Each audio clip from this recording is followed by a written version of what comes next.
I personally don't have any IRAs because I just don't trust someone that's $28 trillion in debt that they're not going to raise the taxes to cover that. And I don't really want to partner with the government any more than I'm already partnered with them, that they get a percentage of my income. And there's sales tax and consumption tax, and there's property taxes, and there's self-employment taxes, and there's, VAT taxes if you're in Europe, and there's, estate taxes. So there's already enough tax that I don't really trust deferral into a future that's unknown, uncertain, but we do know that they are deep in debt, right? And they're going to have to eventually do something about it. Money can be complicated. Let a nerd help you. We're here to demystify the complex nature of money by getting you answers from financial nerds and whiz kids. Welcome to Ask the Money Nerds, a weekly segment of the Wealth Labs podcast where we answer your most pressing money questions. Does it make sense to cash out an IRA right now? Well, when does it make sense to fund your own bank when cash flow is unpredictable? That's another question to consider. What's going to happen to the value of your cash with, adding money to computer screens right now, digital wallets coming out, cryptocurrency gaining momentum again? So if you do cash out a retirement plan, what are your options? And where else might you allocate your money? There's a lot that we can go into here, Stolba. It's good to see you. Yeah, how you doing? Good to be back. It's always good to be here with you answering the I just got questions. COVID tested today. I'm clear. Okay, good. But you hear it in the voice. And I decided to work out today regardless of not feeling well. That was silly. Mm-hmm. Well, silly, working out at Stolba. altitude is a little bit more challenging. It was. I'm not going to lie. You know I'm still what? lightheaded. Hopefully you don't pass out on this episode. Yeah, that would suck. Stay tuned, people. There could be something interesting that happens a little bit later. You know what I was realizing when I was working out the other day? Since you mentioned working out this morning, I decided recently that I would continue working out even if my body didn't transform. Nice. And that's not always the case. I feel like sometimes I'm like, I'm not doing this unless I see the results, but I just feel better. Like emotionally, I feel stronger. So it's just like, that was a new what am I trying to say? Revelation, yes. It was a new revelation for me. Like I would do this no matter what. So I learned these 5 Tibetan stretches that Ben Greenfield taught me. So I've been doing those most mornings. Okay. And I've been working out less hard for the last couple months. And I'm now at my ideal weight. And I've been eating in moderation, but whatever I want. If I feel like eating a cookie, I've had a cookie. I used to be like, no gluten, no dairy, all this kind of stuff. My body still doesn't love the dairy thing. I've been off of it for too long. But I just decided I'm not going to judge the food so much. I'm just going to accept what's nourishing and discard the rest, as weird as this all sounds. But I think it was too much cortisol. I was getting stressed about everything and calculating everything. And it just created a situation that wasn't really useful. And then I did a little test with Wild Health, and they told me like some foods to avoid, but not many, and some foods to, do more of. And so, it's been nice. So I like this mindset of like, I think the body is this vessel, this kind of gift we have that we take care of. If we take care of it, it serves us really well. We don't take care of it, it starts to become something that we're forced to take care of versus having kind of the stewardship of. Yes. So here we are talking about IRAs and stuff, but a little detour with health. But the thing is, how similar is health to wealth? I think they're very similar. A lot of the same myths, a lot of misinformation, yes, a lot of confusion. Like there's no magic product in finance, just like there's no magic pill in health. Right.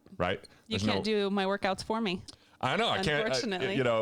And there's some weirdos that would like to do workouts 24/7. I'm not one of those, but I do find that morning time having like the stretching. I'm listening to some audio books right now. I've actually been off of sports, which is strange for me. I used to listen to sports talk radio a lot of mornings without even watching the games. So now I've replaced that with some really cool, like spiritual based books and stuff that have been super helpful. And then I stretch and I jump on the rebounder, then I do a little workout. And today I did a 14-minute one that just hurt your booty. It hurt at 6,700 feet with a cold, but so yeah. Well, it sounds like, what you're saying is like you're in right relationship with food. Just like we need to be in right relationship with money. And so I think there's a connection there. So oh yeah. Should we get into Luis's question? Let's do it. Okay. Luis says, is it a smart idea to withdraw the total $86,000 in a retirement plan that I have to fund a whole life banking policy. He has $72,000 from an IRA and $14,000 in a Roth IRA. I was laid off due to COVID on May 1st and still unemployed, but my wife is doing well, so we're doing well. But since there's no penalty, it seems like the right thing to do based on what I understand from your teachings.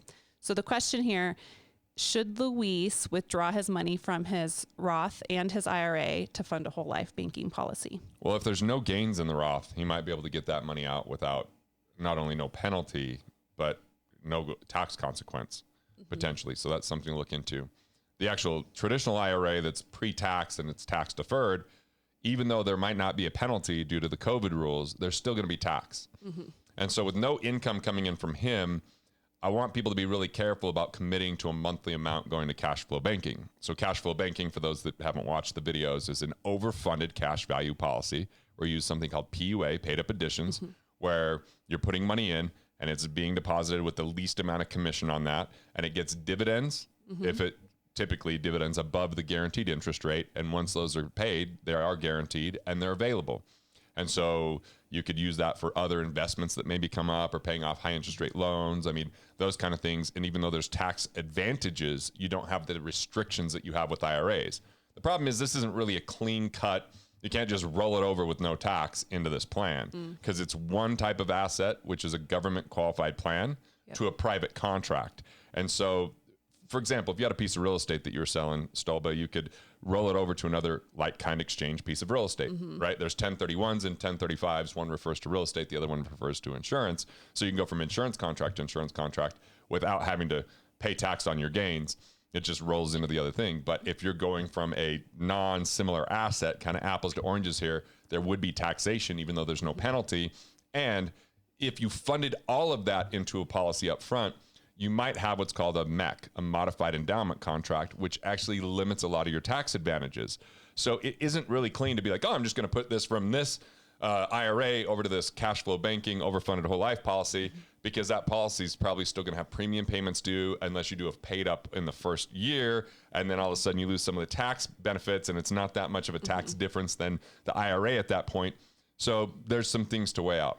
Yeah. So when someone is establishing a whole life banking policy, there needs to be a consideration around the stability of their life and their finances, right? Are they able to make the payment for a year, 2, 3? How many years is it? You want to like really be thinking like you're going to be really comfortable, like ideally 7 years, but but you'll be okay if you've been funding a few years and there's months that you aren't going to pay anything into it because you do have some flexibility depending on the riders that you have on the policy. Yeah. You know, where you could do an automatic policy loan, or you could do, you know, a number of things where if you don't make that premium, but you've been overfunding, you're not going to like lose the policy. But the downside of a whole life policy that's overfunded versus a savings account is savings account, you can just stop funding it at any time. There's no consequence because there's no life insurance attached to it. With these plans, they have a baseline cost for the insurance. And yeah, when it's designed properly, you might be at break even at 4 or 5 years, and then you're going to be way ahead of a savings account at 10 years and 15 years and 20 years, and you have access to the cash along the way, but you kind of have that commitment. And so I used to say, well, if you could commit to 2 years, it's suffice, but that's still a little bit risky. I like a little bit longer. Okay. Good question. And with his wife, it sounds like his wife is doing well, therefore they're doing well, like he said. But when looking at a whole life banking policy, or I guess not whole life banking policy, but the IRAs and the Roth IRAs, like pulling that out, it might be a good idea if income is lower than it has been for them in the past, right? Because that might be a lower tax. Good tax point. bracket. Okay. So that might be something to consider, even if you're doing well, if you're not making as much money as in years past. Because you have marginal brackets, right? So marginal bracket is the first X amount of money that you make in a year. Let's say I'm just generalizing, is 20 grand is only going to be taxed at 10%. But then from 20 grand to 50 grand, it's taxed at 15%. And so what happens is you have lower tax brackets if you have lower income. But as you make more income, they don't raise all of your income to the higher tax bracket, only the later dollars. So you have to see, if you cash this out, is it going to change your marginal tax rate? Yeah. What tax rate will there be on that cash out? So that's a really good point. And the other question I would really have is, what is going on inside of the investments inside of the IRA? We know they're probably not cash flowing because most of these are accumulation based and waiting for retirement age or 30 years, whichever one's longer, I guess, or, and then the second piece is with no cash flow, what is the risk management to this? I mean, we've had very volatile markets. It's gone down, it's come back up, and we have a high unemployment. We have a lot of money that's being added to the economy. It's a very chaotic time from a financial standpoint, especially for investing in things we don't know. So I like to say, how do you create downside protection? How can you focus on creating cash flow from it? Secondarily, and do you have enough liquidity? Like, it's important that you have at least 3 months of living expenses set aside before you move from a term policy to an overfunded whole life.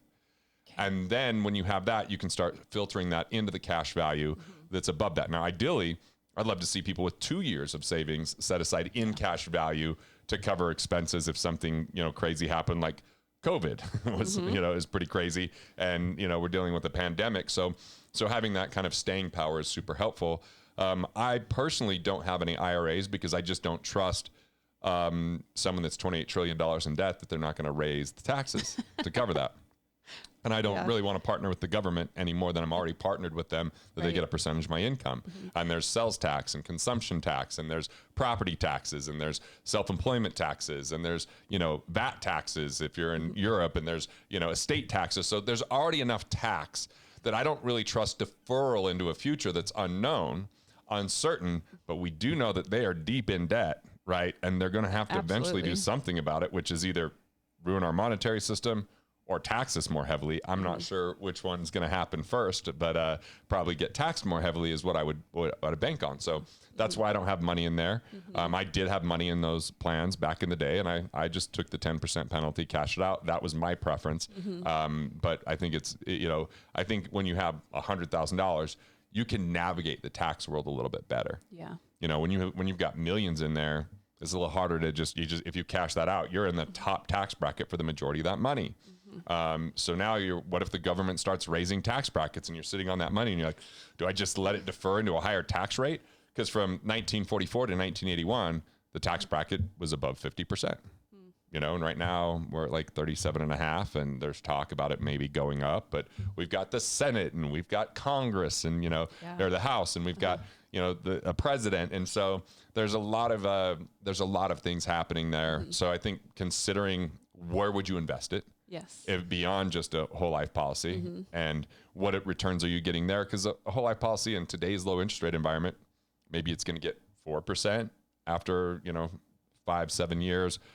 Maybe it gets, my highest one was like 6.17%, but that's without having to worry about taxes. That's net of all the fees that are involved with the life insurance. So I look at that as a great place to store my money. Yeah. And then I look to capitalize with that money when opportunities are there. And there's going to be a lot of opportunities. Yes. Yeah. We have some other videos where you've talked about that with Walker. And so maybe we can link to those about seizing new opportunities when you are sitting in cash. But I think it's really important to consider liquidity in times like this. And so that was a good reminder there. I remember the first time I heard the word liquidity, Stolba.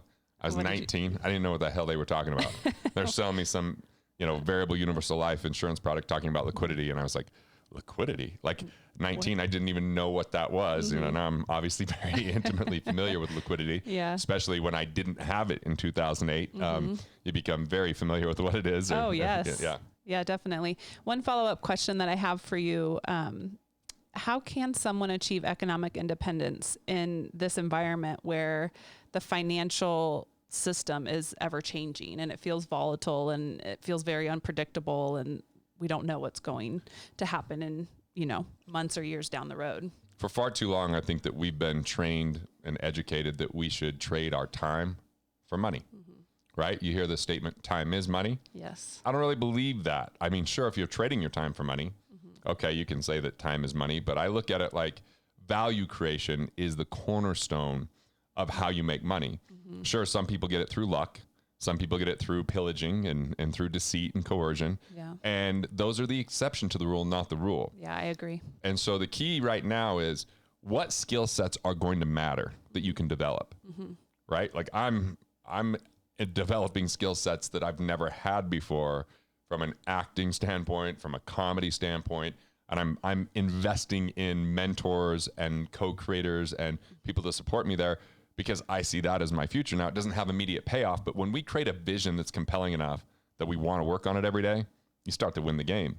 When you understand the value that you can provide in the world in a consistent way with who you are, and then you find the career or you build a path that works in that, if that career doesn't exist through a business or partnering with someone that's good at business, like this is what we have to look at is the skill sets that matter. Skill sets like emotional intelligence and connection with people. And the one I'm working on, listening. You know, the old comments on YouTube is like, does Garrett ever shut up and let his guests talk? So I'm working on it, you know. You are, yes. But this is the thing. It's time to invest in ourselves. It's time to if we're going to gamble, don't gamble on other things and people that we don't know and understand. It's time to gamble a little bit on our skill sets because you have something that you develop that you can continue to utilize or grow from instead of just saying, oh, I'm going to put everything in Bitcoin or, oh, I'm just going to, you know, there's this real estate thing that's going on. I'm just going to throw my money because this person's really smart versus really understanding what you're investing in. Right. Right? Yeah, when you put a bet on yourself, when you invest in yourself through courses and skill sets like you mentioned, that is never lost. The return on investment is always exponential. Like if you can foster better communication skills or, you know, get into coding or whatever it is, you know, like there are opportunities to really hone in on what you're good at, and that's never lost. And coding like CODING, not coding the drug, right? Yeah, coding like as in, just making sure. the digital space. Yeah, just making sure, you know, what kind of advice. But that's, you know, and this is financial intelligence that people are looking to have and say, what are my options? So these are good questions.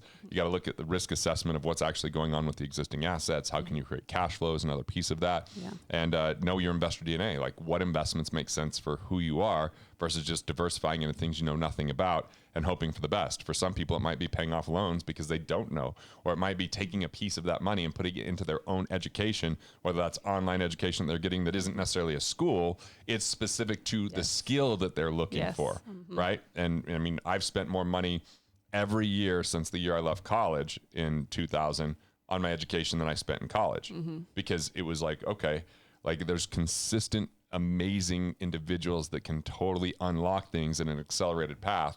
So, and if you can't afford that, look for resources. There's tons of online resources. We give resources all the time to help people. So hopefully this gives some insight and help. Yes. Louise, thanks for writing in. We have a couple of resources to share with you and other listeners, cashflowbanking.com and billionairesmethod.com. Yeah, billionairesmethod.com is the book, What Would Billionaires Do? So it really dives into what cash flow banking is. Cashflowbanking.com is a website where you could schedule a certified specialist and they can actually walk you through and look at something specific to your situation and what would make sense and what the tax ramifications are and those kind of things. All right, now you know how to turn your thoughts into profits and build a life you love. Want to master your money? Want to figure out the things that you could do to improve your finances? Click here and check out more videos like this on Money Matters.